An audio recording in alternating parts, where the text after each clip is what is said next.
순치기에 좀 계절이 돌아왔습니다. 이제 5월 하순이면 순치기 한 복판에 들어섰다고 봐도 뭐 틀리면 없겠지요.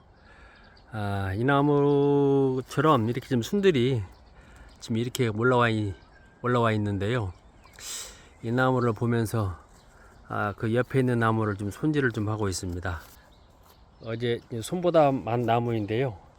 여기 지금 잘라낸 부분, 이 부분 있죠. 이 부분을 지금 이렇게 좀 잘라서 지금 저렇게 땅에다 떨어져 놨는데요. 보통 이렇게 그 순치기만 하는 것이 아니라 순치기도 하면서 수영도 잡으면서 이렇게 조금씩 완성이라는 그 단계를 향해서 가는 것이 작업의 어떤 방식입니다. 이 나무는 수영이 좀 밑이 줄기의 고기죠. 줄기의 고기 좀 시원해서 작업하다 말고 이 나무를 한번 영상을 담아봐야겠다 하는 마음으로 이렇게 좀 사진을 좀 들었습니다. 이런 식의 나무인데요. 일단 이를 잘라내니까 이게 정면이죠. 정면은 밑에서 한 1m, 이게 나무의 크기에 따라서 좀 다르겠지만은 보통 저 같은 경우에는 2.5에서 3m를 기준으로 나무를 키웁니다. 그래서 보통 땅에서 한 1m가 나무 기준점이 된다고 그랬어요. 그래서 이렇게 1m의 땅에서 1m의 기준점의 변화가 이렇게 곡으로 형성이 되어 있고, 그 다음에 이제 크면서 이제 뿌리 이제 큰 게 넓어지면서 이 밑이 좀 퍼질 겁니다. 이게 땅을 좀 살짝 건드려 봤는데요. 이렇게 커지고, 어저께 이제 작업을 하면서 가지 일단 이렇게 정리를 좀 했습니다. 2단도 이렇게 정리를 좀 했고요. 오늘은 이 3단 위에를 마무리 지으면서 영상을 한 담아봐야겠다는 마음으로 이렇게 좀 카메라를 들었습니다. 말로 설명을 해 가면서 순치기 하는 방법이죠. 순치기 하는 방법과 그 다음에 그 잔가지 손질하는 방법을 그렇게 작업을 한번 해나가 보겠습니다.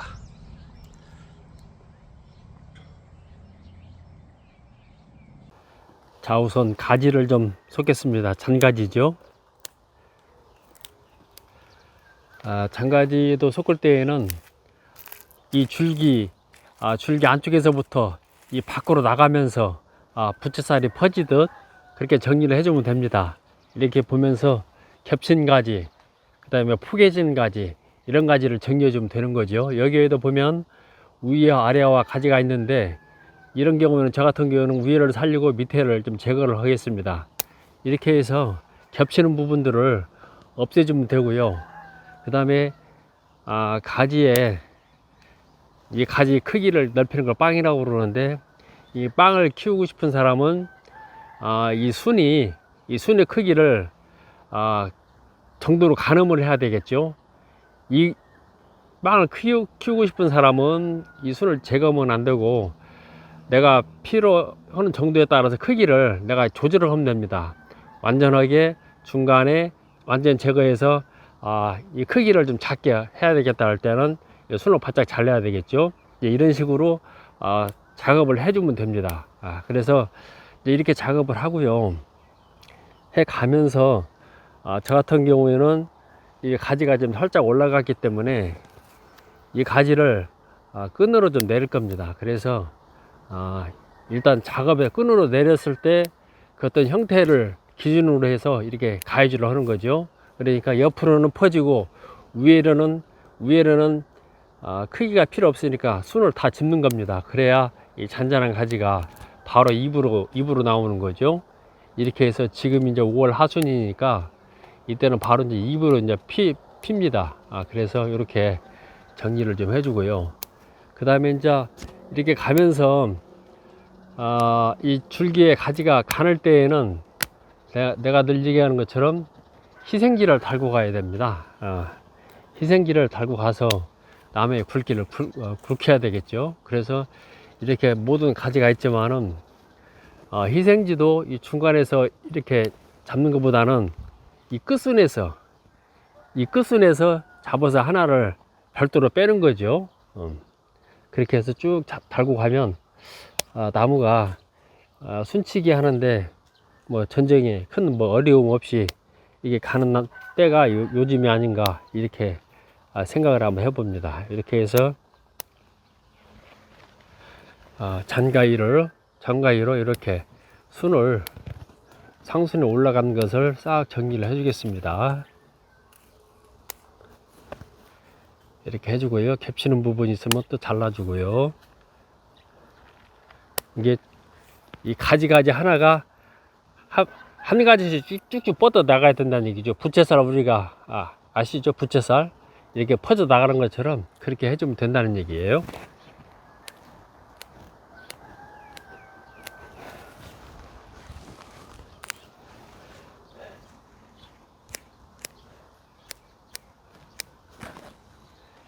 이 뭐 전쟁에서는 뭐 특별한 뭐 기술은 없습니다. 내가 그 나무를 대했을 때 여러 번 자주 얘기를 하는데요. 나무에 대했을 때 내가 느껴오는 그 감정이 있습니다. 그 감정의 기준점이 나는 더 중요하다고 생각을 합니다. 사람마다 이렇게 해야 된다 저렇게 해야 된다가 중요한 것이 아니라 나무에 딱 접했을 때 내가 어떤 마음으로 나무를 손질해야겠다는 그 감정, 그게 바로 기준점이죠. 그 기준점을 내가 빨리 찾아야 되는 거죠. 그래야 내 나무가 만들어지는 것이겠죠. 자, 이렇게 해서 가지 이런 식으로 작은 가지지만 이렇게 전기를 하나씩 해가다 보면 재미있습니다. 나무라는 게 그러죠. 모든 일이 내가 좋아서 하는 일하고 남이 시켜서 하는 일하고는 모든 게 질적으로 좀 다릅니다. 그래서 이렇게 이때가 되면 이제 지금부터 7월 초순 말 빨리 빨리 끝내는 게 순치기를 빨리 끝내는 게 어떻게 보면 지금은 일이다, 한창 때다 이렇게 보시면 됩니다. 여기도 이제 가장자리로는 이렇게 순을 하나 빼서 희생기를 키울 생각입니다. 목대 줄기가 가늘기 때문에요. 이제 안에는 이렇게 싹 정리를 해서 순을 저는 싹 비워냅니다. 그래야 바로 이제 순이 올라오기 때문에 크기는 필요가 없기 때문에 순만 받는 거죠.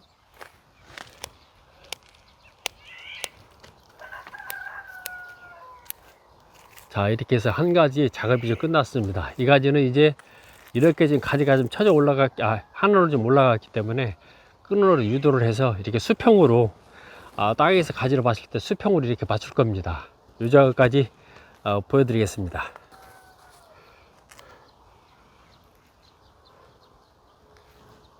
이 나무 작업을 할 때에는 제가 그 얘기도 했는데요. 우리가 어린 시절에 맥가이버를 참 즐겨봤습니다. 맥가이버 그 핵심이 뭡니까? 주위 여건에 있는 사물을 가지고 최대한으로 다 활용을 한다는 거죠. 이 나무 작업도 마찬가지입니다.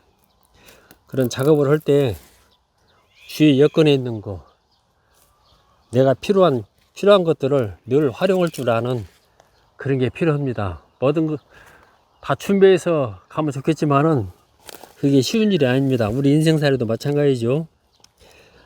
그때 닥쳤을 때 그 임기응변, 이것이 저는 맥가이버 정신이라고 봅니다. 그래서 나무 작업도 우리 생활하는 방식도 그러지만은 나무 작업할 때에는 그런 임기응변, 즉흥적인 내 마인드의 생각, 이런 것들이 하루아침에 생기는 것이 아니기 때문에 많은 경험을 해야 되겠지요. 그리고 관찰을 주요 관심을 가져야 그런 능력이 순간에 제출로 이런 나무 작업할 때 나옵니다. 그게 이제 뭐냐면 이제 창의적인 작업이 되는 것이겠죠. 이런 식으로 나무 가지 하나를 이렇게 한 가지를 또 손댔습니다. 이런 식으로 가지 하나씩 이제 손대서 나가는 거죠. 어제 1단, 자 2단, 이제 3단 했습니다. 이제 4단, 이제 위로 올라가는 거죠. 자꾸 한 단씩.